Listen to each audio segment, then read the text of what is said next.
السلام علیکم students of second year. یہ آپ کا دوسرا لیکچر ہے اور جو پہلے چیپٹر کا سب سے امپورٹنٹ ٹاپک ہے قومی آمدنی کے مختلف تصورات، اس کے بارے میں اب یہ ہے کہ مختلف تصورات ہمارے ساتھ ہیں اور ساتھ جو ڈفرینٹ ٹائپ ہیں انہیں مختلف طریقے سے ہم پلس کرتے ہیں.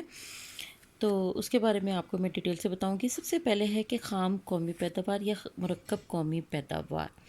خام قومی پیداوار یا مرکب قومی پیداوار، اس آسان الفاظ میں یہ سمجھیے کہ ملک کے تمام ذرائع سے جتنے بھی ہیں، ہر طرح سے ہم جو حاصل کر لیتے ہیں کہ ہم نے کہیں سے بھی کوئی چیز کمانی ہے، اس میں سے کوئی بھی چیز ہم مائنس نہیں کریں گے، کوئی بھی چیز اس میں ہم پلس نہیں کریں گے، بلکہ ایک لم سم جو ہے کہ جتنا بھی ہمیں مختلف ذرائع سے حاصل ہو رہا ہے گورنمنٹ اس کو پلس کر لیتی ہے اور وہ خام قومی پیداوار یا G N P gross national product ہے.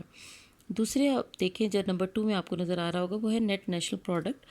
ہر چیز جو ہم بناتے ہیں تو کچھ عرصے کے بعد جو ہے کہ وہ یعنی کوئی بھی مشینری ہے کچھ عرصے کے بعد اسے خراب ہو جانا ہوتا ہے، یا بار بار یوز کرنے سے ایک چیز جو ہے وہ پرانی ہوتی ہے. سپوز اسے 10 سال استعمال ہونا ہے، تو اگر ہم نے 1 کروڑ کی وہ مشین خریدی ہے اور 10 سال کے بعد اسے ختم ہو جانا ہے تو obviously ہمیں ہر سال 1 کروڑ روپیہ اس کے لیے پرپس کے لیے ہمیں الگ کر لینا چاہیے. تو اس اخراجات کو ہم فرسودگی کے الاؤنس یا ڈیپریسیشن الاؤنس کہتے ہیں. اگر ہم جی این پی میں سے ڈیپریسیشن الاؤنس کو مائنس کر لیں تو ہمیں خالص قومی پیداوار حاصل ہو جاتی ہے.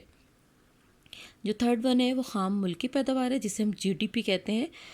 یہ ہمیشہ ملک کے انٹرنل ریسورسز سے حاصل ہونے والی آمدنی ہوتی ہے جو فورن ریمیٹنسز کے طور پہ جو دوسرے ممالک سے میں لوگ جا کے کما کے پاکستان بھیجتے ہیں، اس آمدنی کو ہم اس میں شامل نہیں کر سکتے کیونکہ یہ صرف ملک کے اندرونی ذرائع سے حاصل کردہ آمدنی ہے. تو اگر ہم جی این پی میں سے مائنس کرتے ہیں بیرونی ذرائع سے حاصل کردہ آمدنی یعنی فورن انکم، تو ہمیں جی ڈی پی حاصل ہو جاتی ہے.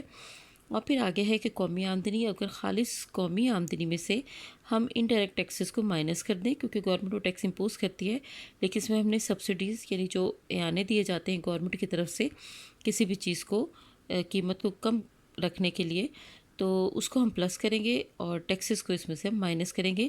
تو نیٹ نیشنل پروڈکٹ میں سے اگر یہ 2 پلس مائنس ہم کر لیں تو ہمیں قومی آمدنی حاصل ہو جاتی ہے.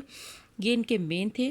اور جو آخری 3 ٹاپکس ہیں وہ ان کے سب ٹاپکس ہیں.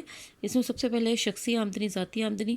ہر شخص جتنا بھی کما رہا ہے، ایک ڈاکٹر جو 20 لاکھ کما رہا ہے، ایک مزدور 20,000 کما رہا ہے، وہ سب ان کی ذاتی آمدنی ہے، شخصی آمدنی ہے.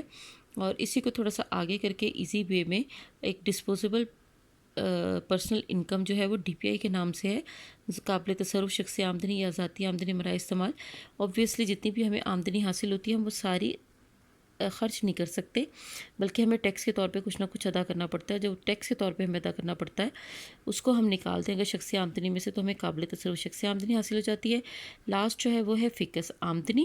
فکس آمدنی ٹوٹل ہمیں آمدنی جتنی بھی حاصل ہوئی ہے اسے ہم ملک کے تمام عوام جتنے بھی لوگ ہیں ان کے اوپر ڈیوائڈ کرتے ہیں تو ہمیں پر کیپٹا انکم یا فکس آمدنی حاصل ہو جاتی ہے. یہ قومی آمدنی کے مختلف تصورات ہیں.